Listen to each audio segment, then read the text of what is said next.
আসসালামু আলাইকুম। আমি তাসনিমুল হক ইফতি, বর্তমানে ব্রিটিশ আমেরিকান টোবাকোতে অ্যাসিস্ট্যান্ট লিড অফিসার হিসেবে কর্তব্যরত রয়েছি। আর আজকে আপনাদের সবাইকে আমি কেন্দ্রবিন্দুর পডকাস্টে স্বাগতম জানাচ্ছি। আর আজকে এই পডকাস্টে আমি আমার একজন গুরুজনকে নিয়ে হাজির হয়েছি, আমার এক বড় ভাইকে নিয়ে হাজির হয়েছি। তিনি ঢাকা বিশ্ববিদ্যালয়ের জুলজি ডিপার্টমেন্টের সাবেক শিক্ষার্থী এবং তার হাত ধরেই কেন্দ্রবিন্দুতে বায়োলজি ডিপার্টমেন্টের যাত্রা শুরু হয়েছিল। তিনি তখন থেকে শুরু করে এখন পর্যন্ত আমাদেরকে সময় দিয়ে থাকেন, যদিও এখন শিক্ষকতার সাথে আর জড়িত নেই। হয়তো অদূর ভবিষ্যতে তিনি তার কর্তব্যের জন্য, যেহেতু তিনি বর্তমানে বিসিএস এর মাধ্যমে কলেজে শিক্ষকতা শুরু করবেন, তিনি আবার শিক্ষকতার জগতে ফিরে আসবেন এবং তিনি বর্তমানে ব্রাক ব্যাংকের অ্যাসিস্ট্যান্ট ম্যানেজার হিসেবে দায়িত্ব পালন করছেন। তিনি আর কেউ নন, আমাদের সবার প্রিয় সামিউল ভাইয়া। আমি সামিউল ভাইয়াকে স্বাগতম জানাচ্ছি। ভাইয়া কেমন আছেন? এই তো ভালো আছি, তুমি কেমন আছো? এই তো ভাইয়া আলহামদুলিল্লাহ। তো ভাইয়া শত ব্যস্ততার মাঝে আমাদের সাথে এসে যুক্ত হয়েছেন, সেই জন্য প্রথমেই ধন্যবাদ জানাচ্ছি। তোমাকে ধন্যবাদ। ভাইয়া প্রথমেই আপনার কাছে জানতে চাবো কিভাবে এবং কেন কেন্দ্রবিন্দুতে আপনার আসা হলো। বেসিক্যালি আমার ক্ষেত্রে যেহেতু আমি কেন্দ্রবিন্দু স্টুডেন্ট না, তো আমার একটা কনভেনশনাল তুমি স্টুডেন্ট, তুমি জার্নি শুরু করেছো স্টুডেন্ট থেকে, দেন আমার ক্ষেত্রে জার্নি ডিফারেন্ট। বেসিক্যালি আমি কেন্দ্রবিন্দু যখন এস্টাবলিশ হয় এর 1-1.5 বছর পরে ঢুকেছি। রিজনটা যে অমিত ভাইয়ের পরিচিত ছোট ভাই ছিল মশিউর, আমার ব্যাচমেট, আমরা বেস্ট ফ্রেন্ড, আমরা আমাদের খুবই ক্লোজ কানেকশন একবার ছোট থেকে ছিল। তো যেটা হয়েছে যে যখন ও কেন্দ্রবিন্দুতে পড়াচ্ছিল, তো তখন থেকেই ও বলেছে যে আমার আগ্রহ আছে কিনা। তো আমার ছোট থেকে আগ্রহ ছিল যে আমি যদি কোনো সুযোগ পাই বায়োলজি নিয়ে বেসিক্যালি টিচিং বা লার্নিং কোনো একটা প্ল্যাটফর্মে কাজ করতে চাই। এটা যখন অমিত ভাই জেনেছে মশিউর থেকে, যেন অমিত ভাই আমাকে যোগাযোগ করার চেষ্টা করেছে। সামওয়াট কয়েক মাস যোগাযোগ সম্ভব হয়নি। দেন একদিন আমি ঢাকায় ছিলাম, আলদা দেখেছিলাম, তখন অমিত ভাই আমাকে ফোন দিয়ে বলে যে অমিত ভাই ইন্টারেস্টেড আমার সাথে কাজ করতে, মানে আমাকে টিচার হিসেবে নিতে। দেন এটা ক্যাম্পাসটা তখন ছিল স্টেশন রোডের পাশে ছিল। তো তখন আমাকে একটা টাইম দেয়, টাইমে এসে আমি অমিত ভাই এবং ডেমো দিই। তো এটা তখন 2টা ব্যাচ চলে। তোমাদের ব্যাচটা তখন সেকেন্ড ইয়ার, আর ফার্স্ট ইয়ার বিশালদের ব্যাচ, মানে 17 ব্যাচ ফার্স্ট ইয়ার আর 16 ব্যাচটা সেকেন্ড ইয়ার। তখন আমি ডেমো দিই, ডেমো দেওয়ার পরে ডেমো অতটা ভালো ছিল না। এখনকার ছেলেগুলো যতটা স্মার্ট, ডেমো স্মার্ট ছিল না, but somehow with very possible like the demo then confirm হলো। তখন আমি যখন শুরু করি অল্প দিনের জন্য স্টেশন রোডটাতে ছিল, দেন আমরা ওই যে বণিকপাড়া যে রোডটা স্টেশন থেকে ওই ক্যাম্পাসে জয়েন করি। এটাই শর্ট অ্যান্ড প্রিসাইজ আমার জার্নিটা। দেন তো আসলে আরো লম্বা জার্নি, এখন পর্যন্ত আমি আছি কানেক্টেড। 23 সালের দিকে আমার শেষ হয়ে যায়, but still I am trying to be connected with them. তো ভাইয়া ধরেন যদি আমি ভুল না করি, যেহেতু আমরাই ফার্স্ট ব্যাচ ছিলাম, আপনার যাত্রা মোটামুটি বলা যায় 2017 সাল থেকেই শুরু, শেষের দিক থেকে, আর 2023 সাল পর্যন্ত যাত্রা ছিল। তো এর মধ্যে যেহেতু ঢাকা থেকে এসে সময় দিতেন, তো এর মধ্যে সবচেয়ে বড় চ্যালেঞ্জটা কি ছিল কেন্দ্রবিন্দুতে টাইম দেওয়ার ক্ষেত্রে? আচ্ছা, কেন্দ্রবিন্দু টাইম দেওয়ার ক্ষেত্রে সবচেয়ে বড় চ্যালেঞ্জ যেটা ছিল সেটা যে আমার ক্ষেত্রে মনে হয় সেটা আমার ফ্যামিলি লাইফের সাথে আমার কেন্দ্রবিন্দু লাইফটাকে আসলে সেপারেট করে রাখা। বেসিক্যালি কারণ আমি যেহেতু ঢাকায় ছিলাম, আমি একটা হোম সিক, তো আমি রেগুলার ব্রাহ্মণবাড়িয়া আসতাম, যেটা আমাকে হেল্প করেছে বেসিক্যালি কেন্দ্রবিন্দু টাইম দিতে। কিন্তু যেটা হতো সেটা যে আমি যদি শুক্র শনি এসে যখন আমি অনেক বেশি ইনভেস্টেড থাকতাম কেন্দ্রবিন্দুতে, তখন দেখা যেত আমার পার্সোনাল লাইফে ফ্যামিলিকে সময় দেওয়া একটু টাফ হয়ে যেত। তো এইটা ছাড়া আর আদার্স আসলে কোনো কনফ্লিক্ট ছিল না। তো এটা ম্যানেজ করতে একটু ব্যাককেটে হয়েছে, যে কারণে পরবর্তীতে যখন আমার বয়স বাড়ে, রেসপন্সিবিলিটি বেড়ে যায়, তখন আমি আসলে কেন্দ্রবিন্দুতে আরো গুছিয়ে সময়টা দেওয়ার চেষ্টা করেছি, যাতে করে আমাদের কনফ্লিক্টটা অ্যারাইজ না করে।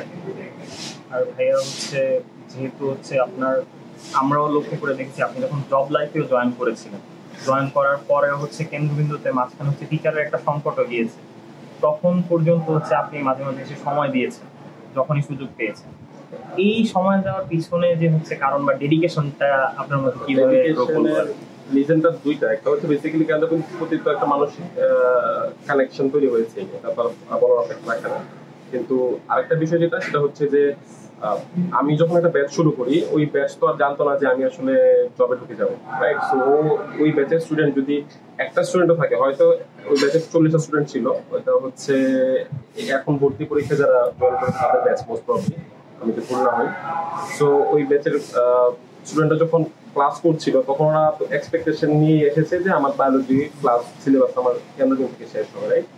তো এখন দেখা গেল যদি 100টা স্টুডেন্টের মধ্যে একটা স্টুডেন্টও এক্সপেকটেশন থাকে এবং আমি যদি মাঝপথে সিলেবাস শেষ না করে চলে যাই, সো এটা একটা কমিটমেন্ট ব্রেক। সো এটা একটা কমিটমেন্টের জায়গা ছিল যে আমি আসলে যেহেতু কমিটেড ছিলাম এই ব্যাচের স্টুডেন্টগুলোকে বায়োলজি শেষ করানো কেন্দ্রবিন্দু, তো ওই কমিটমেন্টটা রক্ষা করার জন্য হচ্ছে জবের পাশাপাশি হচ্ছে আমি চেষ্টা করেছি শেষ করার জন্য। যখন এই কমিটমেন্টটা ক্লোজ হলো তখন আমি আসলে সিদ্ধান্ত নিলাম যে এখন আমি আর কন্টিনিউ করবো না, বিকজ আমার এখন সব কমিটমেন্ট আসলে সার্ভ করা শেষ।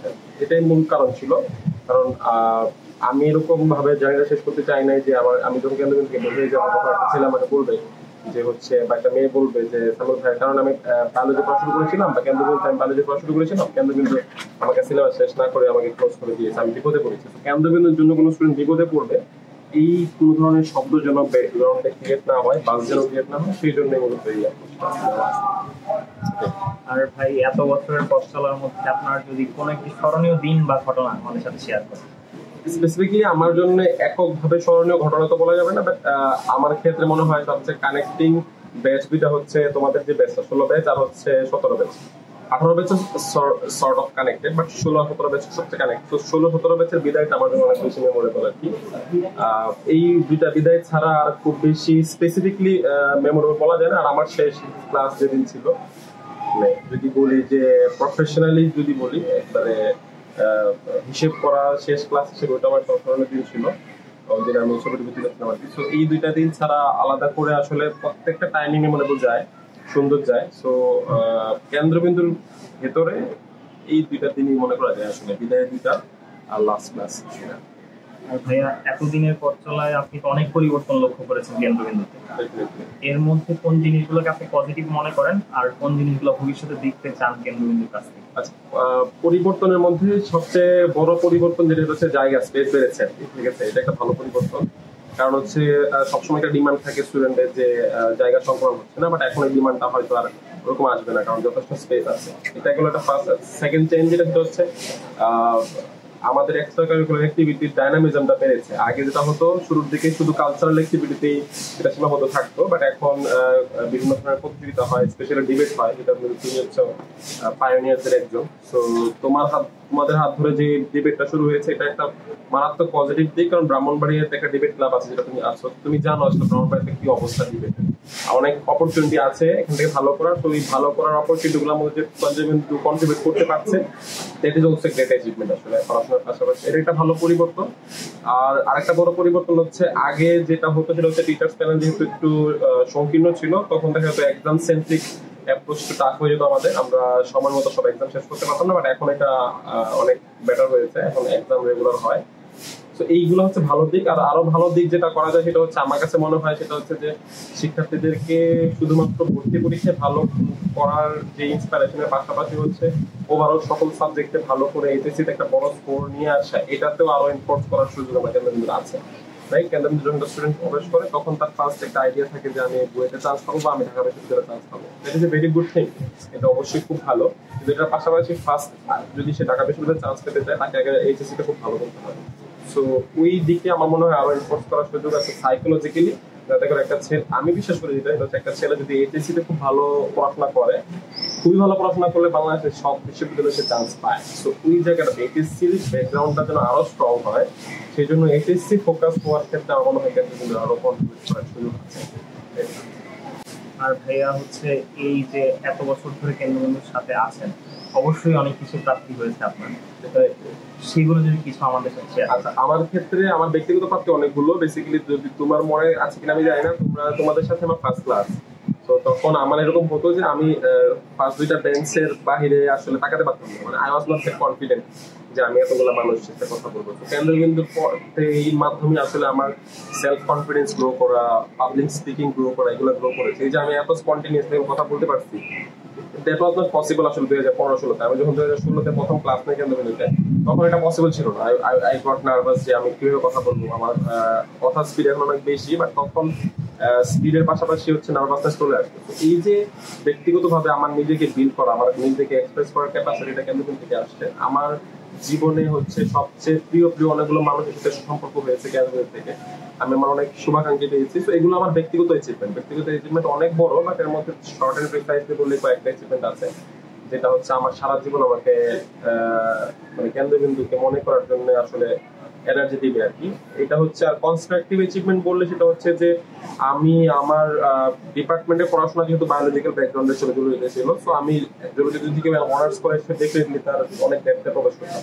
তো কেন্দ্রবিন্দুতে ক্লাস করতে এসে দেয়ার ওয়াজ মোর ডিমান্ড যে না আরো আমাকে ডেপথে জানতে হবে, কারণ আমি একটা টপিক যখন স্টুডেন্ট ছিলাম তখন হয়তো আমি এত ডেপথে জানি না, যখন টিচার হয়েছি তখন আসলে আরো ডেপথে জানতে হয়। তো এরকম এটার জন্য যেটা হয়েছে যে আমি আমার পড়া বিষয়গুলোতেও আমি আরো অনেক কিছু আবিষ্কার করতে পেরেছি, যেটা হচ্ছে টিচার না হলে বা কেন্দ্রবিন্দু না আসলে হয়তো আমি আসলে এত ভালো করে জানতাম না।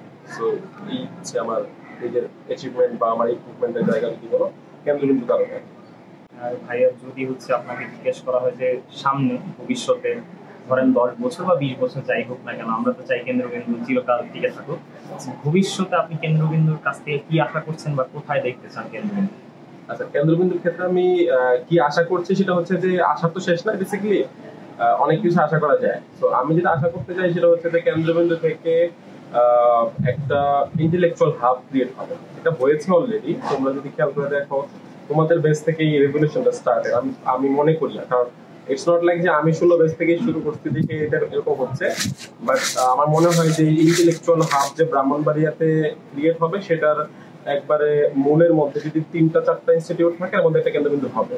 স্টিল হচ্ছে আছে, বাট আরো সুযোগ আছে, আরো বড় পরিসরে কাজ করার সুযোগ আছে। তো আমি চাই 10 বছর পরে ব্রাহ্মণবাড়িয়ার যত বুদ্ধিভিত্তিক চর্চা আছে সেই চর্চায় যখন কোন ইনস্টিটিউট ভূমিকা রাখছে সেটার মধ্যে কেন্দ্রবিন্দুর নামটা উঠে আসে। এটি আমার কেন্দ্রবিন্দু কাছে, কারণ ভর্তি পরীক্ষা ভালো করা, ঢাকা বিশ্ববিদ্যালয় কেন্দ্রবিন্দু থেকে 50 জন চান্স পাওয়া বা ঢাকা মেডিকেলে চান্স পাওয়া, এগুলো হতেই থাকবে। এগুলা কখনো আলাদা করে অ্যাপ্রোচ করতে হবে না, এগুলো হবেই, বাই নেচার এটা হবে। বাট এর বাহিরেও যে আরো কিছু করা যায়, যে ছেলেটা ঢাকা বিশ্ববিদ্যালয়ে যাচ্ছে সে যেন ঢাকা বিশ্ববিদ্যালয়ে ওন করে ব্রাহ্মণবাড়িয়ার জন্য কিছু কন্ট্রিবিউট করে, সেই যে একটা মানসিকতা তৈরি করা, সেই জায়গাতে কেন্দ্রবিন্দু সবচেয়ে বড় ভূমিকা রাখবে। ব্রাহ্মণবাড়িয়াতে অলরেডি দেখেছে, সামনেও রাখবে। সেটাই হচ্ছে আমার একমাত্র চাওয়া আগামী 10 বছর বা 5 বছর, যেটাই বলো।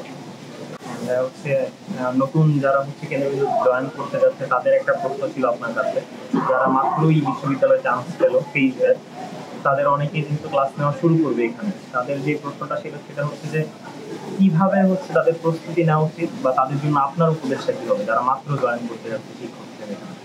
শিক্ষক হিসেবে জয়েন করার ক্ষেত্রে আমার কাছে যেটা মনে হয় যে আমি অনেক ব্যাকগ্রাউন্ড ওয়ার্ক করতে হয়।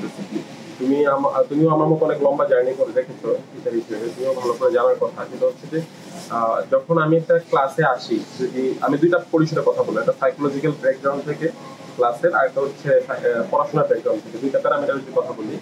ফার্স্ট প্যারামিটার যদি পড়াশোনার প্যারামিটার ধরি, সেখানে হচ্ছে তোমাকে এমন ভাবে প্রিপারেশন নিয়ে আসতে হবে যেখানে কোনো প্লট হোল থাকা যাবে। অর্থাৎ আমি যদি একটা টপিক পড়াই, সেটা যদি ধরো জেনেটিক্স হয়, জেনেটিক্স থেকে যত ধরনের প্রশ্ন আসা পসিবল, যত ধরনের কমপ্লিকেশন ক্রিয়েট হওয়া পসিবল, সবগুলোর উত্তর আমাকে জানতে হবে। আমি যদি কোনো প্লট হোল রেখে আসি আর ইন দ্য মিন টাইম যদি আমি ক্লাসে কোনো প্রশ্নের সম্মুখীন উত্তর দিতে না পারি, that is a failure. Straight to এটা একটা ফেলিয়ার। এই ফেলিয়ারের সম্মুখীন হলে যেটা হয়, পরবর্তী এই ক্লাসের ওই স্টুডেন্টের গ্রিপ ধরে রাখাটা টাফ।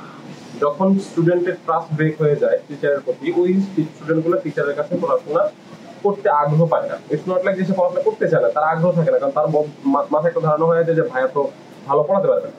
তো এই প্লট হোল রাখা যাবে না। দ্যাট মিনস আমি যে কোনো টপিক যদি পড়াতে আসি তার সময় আমার কমপ্লিট ধারণা থাকতে হবে।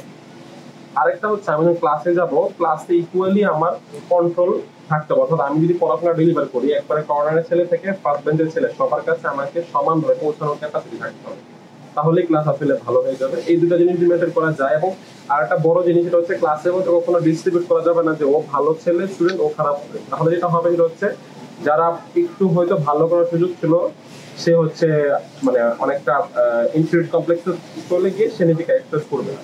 যখন আমি কোনো ফিল্টার করবো না যে এই মেয়েটা ভালো বা এই ছেলেটা ভালো, মানে আমি ওরে প্রশ্ন করছি, তখন যেটা হবে যে সেটা হচ্ছে যে সবাই ইন্সপায়ার্ড হয়ে সবাই কন্ট্রিবিউট করার চেষ্টা করবে। আমি যদি একটা ছেলে ভালো, একটা মেয়ে ভালো, বারবার তাকেই প্রশ্ন করি, তাকেই জিজ্ঞেস করি যে একটি বলো, তখন দেখা যাবে যে ইফতির ক্লাসে বাকি যারা আছে তারা হয়তো ইন্সপায়ার্ড ফিল করবে, কারণ ভাইয়া তো ইফতির নিয়ে বিজি আছে। এটা করা যাবে না।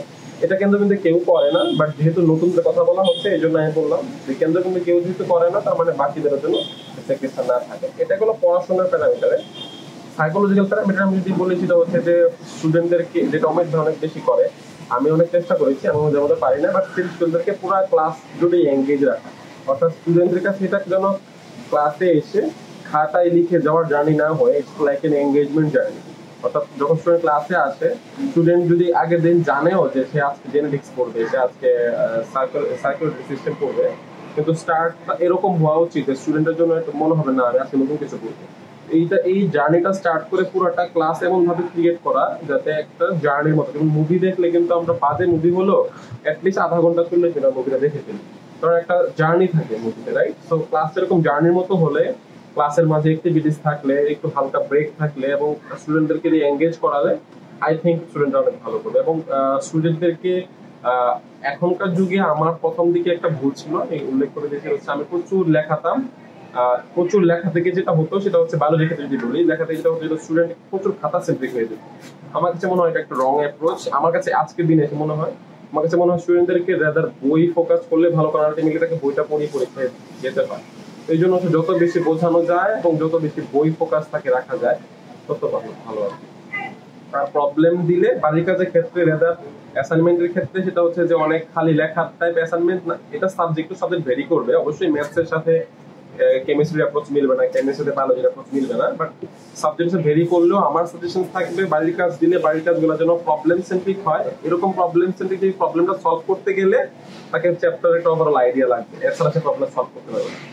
নর্মালি যদি আমরা খালি ফটোকপি টাইপ অ্যাসাইনমেন্ট দেই, সেটার সাথে স্টুডেন্টের কোনো সার্কুলার কানেকশন থাকে, এটা একটা বড় প্রবলেম হয়ে দাঁড়ায়। তো আমার কাছে মনে হয় ওরকম অ্যাসাইনমেন্টই দেওয়া উচিত, যেটা করতে গেলে তাকে আলটিমেটলি এটা পড়েই বাড়ির কাজটা করতে হবে। এটা হলে আমার মনে হয় আরো ভালো হবে। আর ভাই, আপনার জুনিয়র হিসেবে ক্লাস হচ্ছে বর্তমানে যে শিক্ষার্থীরা রানিং স্টুডেন্ট রয়েছে বিশ্ববিদ্যালয়ে, তাদের পক্ষ থেকে আমার জানতে চাওয়াটা হচ্ছে, আমাদের লাইফে সবারই একটা সময়, কিছু সময় চলে আসে যখন আমরা খুবই ডাউন ফিল করি বা হচ্ছে কাজ করার মোটিভেশন পাই না। স্পেশালি যারা হচ্ছে লাস্ট ইয়ারে থাকে, তারা হচ্ছে ভবিষ্যৎ নিয়ে খুবই কনসার্ন থাকে, ফিউচারে কি হতে যাচ্ছে। এবং এর থেকে দেখা যায় যে অনেকে হচ্ছে ধরেন হচ্ছে ড্রাগসেও আসক্ত হয়ে যায়। এবং শুধু ড্রাগস না, যারা ডাউন ফিল করে তারা দেখা যায় যে হচ্ছে বন্ধু বান্ধবের সাথে যোগাযোগ বন্ধ হয়ে যাচ্ছে, কোনো না কোনো কারণে সবার সাথে যোগাযোগ বিচ্ছিন্ন হয়ে যাচ্ছে।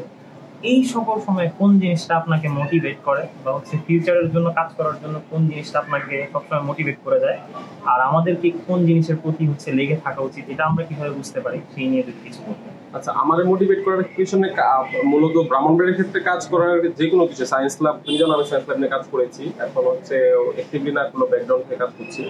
তো আমাকে কাজ করার ক্ষেত্রে মোটিভেশন যেটা হচ্ছে যে ব্রাহ্মণবাড়িতে একটা বুদ্ধিভিত্তিক সমাজ গড়ে তোলা, এটা হচ্ছে আমার একবারে বদ্ধমূল ধারণা। যে আমার কাছে মনে হয় আমার সাথে যে পরিমাণ ইন্টেলেকচুয়াল মানুষের কানেকশন আছে, এটাও একটা এনাফ একটা রেভলিউশন ক্রিয়েট করার জন্য। তো আমি ট্রাই করি তোমাদের সাথে, তুমি বা তোমাদের ব্যাচ যারা, তোমাদের সাথে আমি অনেক কানেক্টেড। এই কানেকশনটার জন্য ম্যাটেরিয়ালাইজড হয় ফিউচারে কোনো একটা প্রজেক্টে, যেটা ধরো মাদক নির্মূল হোক, সেটা ধরো ডিবেটিং কমিউনিটি হোক, সেটা ধরো বই রিডিং কমিউনিটি হোক, সাইন্টিফিক কমিউনিটি হোক। এরকম কমিউনিটি হলেই তুমি যদি যে রেনেসার কথা আমরা বলে আসছি, বা আরবের রেনেসা বলো বা ইউরোপের রেনেসা বলো, সবগুলোর পিছনেই কিন্তু কালচারাল রেভলিউশন এন্ড হচ্ছে নলেজের বুদ্ধিভিত্তিক চর্চা রেভলিউশনের রেজাল্ট।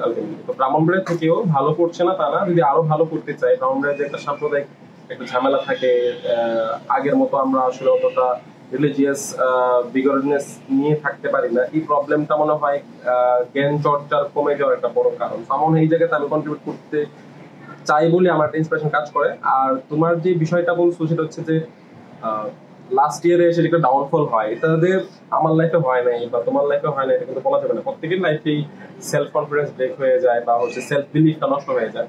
এই জায়গাতে আমার কাছে মনে হয় যে ধরো তুমি প্রফেশনাল লাইফে যথেষ্ট সাকসেসফুল, তুমি অনেক আর্লি হচ্ছে জবে ঢুকতে পেরেছো, তুমিও তোমার সময় হয়তো উত্তরটা দিবে তোমার পডকাস্টে। আমার ক্ষেত্রে যদি আমি বলি, সেটা হচ্ছে যে এখনকার জেনারেশনে যেহেতু অনেক বেশি ডিস্ট্রাকশন, বেসিক্যালি সোশ্যাল মিডিয়ার কারণে মূলত এটা, ইনস্টাগ্রাম আছে, ফেসবুক আছে, আবার ওই যে মেটা একটা বের করেছে, আমি নামটা ভুলে গিয়েছি। সো এই এত ডিস্ট্রাকশন থাকার কারণে এটা হয় যে স্টুডেন্টের একটা কমন যে অ্যাপ্রোচ, সেটা আমি যখন একটা স্টুডেন্ট হই তখন আমার ফার্স্ট অ্যাপ্রোচ হচ্ছে আমার পড়াশোনা করা, এই পড়াশোনার মাধ্যমে আমার লাইফটাকে বিল্ড করা, এটা অনেকে ভুলে যায়, রাইট? তো যেটা হয় স্টুডেন্ট লাইফে যখন ভার্সিটিতে চান্স পায়, অবশ্যই তোমার পরিষদ জুনিয়র অনেক এরকম আছে, কেন্দ্রবিন্দু স্টুডেন্ট ভালো স্টুডেন্ট তোমার আছে যে হচ্ছে কেন্দ্রবিন্দু জয়েন করে, কেন্দ্রবিন্দু ক্যাম্পাসে জয়েন করেছে, কিন্তু তার পড়াশোনা বাদে সে সবই করে। তো এটাই হচ্ছে তোমার ডিপ্রেশনে বা লাইফের ফেইলিয়ার স্টেজে যাওয়ার একটা পূর্বাভাস। তো এটা করা যাবে না। আমার কাছে মনে হয় এটাই সবচেয়ে বড় ঔষধ। তুমি যদি নিজেকে স্টুডেন্ট হিসেবে ভাবো, first and more fundamental job হচ্ছে তোমার পড়াশোনা করা, রেজাল্ট সেন্ট্রিক চিন্তা করা, ডিপার্টমেন্টের জিনিসগুলোতে এঙ্গেজ থাকা, পড়াশোনার সাথে এঙ্গেজ থাকা, পড়াশোনা বিষয়ক জিনিসটা এঙ্গেজ। তুমি যদি এগুলো এঙ্গেজ থাকো, তোমার যে একটা ডিপ্রেশন আসবে সেটা হবে প্রফেশনাল ডিপ্রেশন, নট সাইকোলজিক্যালি যে তুমি তোমার লাইফে কিছু নাই। তোমার প্রফেশনাল ডিপ্রেশনে আসলে হবে কি, তুমি তোমার বড় ভাই, পিয়ার গ্রুপ, তুমি তোমার সিনিয়রদের সাথে মিট করলে তোমার অটোমেটিক্যালি প্রবলেম সলভ হয়ে যাবে, তুমি একটা সলিউশন খুঁজে পাবে, রাইট? তো এটাই একমাত্র সাজেশন থাকবে যে whenever you are a student, ইউনিভার্সিটিতে চান্স পাবা, তোমার ফার্স্ট এন্ড সোল প্রায়োরিটি হচ্ছে পড়াশোনা করা, রেজাল্ট ভালো করা এবং ডিপার্টমেন্টের পড়াশোনার সাথে কানেক্টেড এরকম বিষয় নিজেকে এনগেজ রাখা। তাহলেই আমার কাছে মনে হয় একবারে ড্রাগ বা একবারে সিভিয়ার কোনো ডিপ্রেশন আসলে মানুষ পড়বে না। যারা পড়েছে তারা আইদার পার্সোনাল লাইফের জন্য পড়েছে, অথবা সে পড়াশোনাতে নিজেকে খুঁজে পাচ্ছে না, পড়াশোনাতে সে অলরেডি নিজেকে ফেল ভাবছে, এই জন্য পড়ছে। সো পড়াশোনা যদি তুমি স্ট্রং থাকো, there will be several types of motivation যেটা তোমাকে ড্রাইভ দিবে ডিপ্রেশন থেকে আসার জন্য। তোমার যদি পড়াশোনা না থাকে, তুমি প্রফেশনাল স্টেবিলিটি খুঁজে পাবে না, তখন তোমার কাছে মনে হবে আমার লাইফে কিছু নাই। এই কিছু না এটা খুঁজে পাওয়ার জন্য পড়াশোনায় ভালো করাটা খুবই ফান্ডামেন্টাল আসলে, এটাই আমার সাজেশন। এই 10 বছরে কেন্দ্রবিন্দু সাকসেসটা আসলে, তো আমি নিজ থেকে কথা বলে নিচ্ছি। সফলতা যেটা হচ্ছে যে আমি যদি ব্যাকগ্রাউন্ড খুঁজে টাইমলাইনে যদি 2016 সালে যাই, 16 সালে যাওয়ার পরে কোনো কমিউনিটি ছিল না একসাথে, যে কমিউনিটি থেকে আসলে জানা যাবে যে আমার ব্রাহ্মণবাড়িয়া থেকে রুট লেভেল থেকে বা আমার ব্রাহ্মণবাড়িয়া মফস্বল থেকে বা সোহেলপুর থেকে এসে পড়ে আমার পক্ষে বইটা যাওয়া পসিবল। সো এই যে একটা কমিউনিটি বিল্ড করা, যে কমিউনিটিতে একটা বিলিফ ক্রিয়েট হয়েছে যে আমি হচ্ছে ভালো জায়গায় পৌঁছাতে পারবো, আমি চিটং ভার্সিটিতে পড়তে পারবো, ঢাকা বিশ্ববিদ্যালয়ে পড়তে পারবো, বা আমি যদি একটা বেসরকারি বিশ্ববিদ্যালয়ে পড়ি আমি ভালো করতে পারবো। এই যে কনফিডেন্সটা ক্রিয়েট করা, কমিউনিটি বেসড, এইটাই কেন্দ্রবিন্দু হচ্ছে বড় সফলতা। এরকম কমিউনিটি আগে ছিল না, আগে সবাই ইন্ডিভিজুয়ালি অথবা ছোট ছোট গ্রুপে সাকসেস আসতো। কেন্দ্রবিন্দু ফার্স্ট ব্রাহ্মণবাড়িয়াতে দেখিয়েছে যে না, এজ এ কালেকশন আসলে ব্রাহ্মণবাড়িয়াতে ভালো করা পসিবল। সেটা তোমাদের বেস থেকে বলতো সবচেয়ে বড় বালকে আসলে ভালো করেছে 2016 ব্যাচ, 15 ব্যাচও ভালো করেছে, বাট 16 ব্যাচ সবচেয়ে বড় পরিসরে ভালো করেছে। তো এই বিলিফটা আমার মনে হয় পরবর্তীতে বাটারফ্লাই ইফেক্ট ফেলেছে। এখন প্রত্যেকটা বেচে অনেকগুলো স্টুডেন্ট, এখন ছেলে পেলে সবাই জানে যে আসলে ব্রাহ্মণবাড়িয়াতে কি করতে হবে না করতে হবে। এই যে জানাটা, এই যে অ্যাপ্রোচটা, এটাতে ফার্স্ট মানে ইগনিশনটা হচ্ছে বেসিক্যালি আমাদের কেন্দ্রবিন্দু মাধ্যমিক হওয়া। এটাই কেন্দ্রবিন্দু 10 বছরের সবচেয়ে বড় সফলতা। কারণ এই বিবর্তনটা বা এই রেভলিউশনটা, বিপ্লবটা যদি না হতো তাহলে হয়তো ব্রাহ্মণবাড়িয়া আরো পিছিয়ে থাকতো। তো এই বিপ্লবটা হওয়ার, কেন্দ্রবিন্দু মাধ্যম হওয়ার কারণে এখন ব্রাহ্মণবাড়িয়া থেকে পাবলিক বিশ্ববিদ্যালয়ের কন্ট্রিবিউশন অনেক বেড়েছে। আমি যদি আমার এজ থেকে 2014-15 সেশন থেকে ঢাকা বিশ্ববিদ্যালয়ের পিছনে খুঁজি, যে লেভেলের কন্ট্রিবিউশন কিন্তু অনেক বেশি। তো আমার কাছে মনে হয় এটার মধ্যে যতগুলো ইনস্টিটিউটের ভূমিকা আছে, এর মধ্যে সবচেয়ে বড় ভূমিকা হচ্ছে বেসিক্যালি কেন্দ্রবিন্দু। সো সামনে ভূমিকা পারবে। পাশাপাশি যেটা হলো যে কেন্দ্রবিন্দু থেকে যে পরিমাণ বুদ্ধিভিত্তিক ভাবে উন্নত মানুষ বের হয়েছে, আমার মনে হয় না ব্রাহ্মণবাড়িয়া থেকে কোনো ইনস্টিটিউটে থেকে বের হয়েছে। সো এটা একটা বড় সফলতা। এই 10 বছরেই এই সফলতাগুলো কেন্দ্রবিন্দু আছে। আরো 10 বছরে হয়তো আরো অনেক বড় সফলতা আসবে, আমি সেই আশায় থাকবে। কেন্দ্রবিন্দুকে ধন্যবাদ। এই তার 10 বছরের জার্নিতে হচ্ছে at least most of the time আসলে আমি কেন্দ্রবিন্দু পার্ট হতে পেরেছি। অসংখ্য ধন্যবাদ ভাইয়া আজকে আমাদেরকে সময় দেওয়ার জন্য। আর এই পুরো সময় জুড়ে সামিউল ভাইয়ার ব্যক্তিগত অভিজ্ঞতা আপনাদের সাথে শেয়ার করতে আমি ছিলাম সাথে ইফতি। সবাই ভালো থাকবেন, আল্লাহ হাফেজ।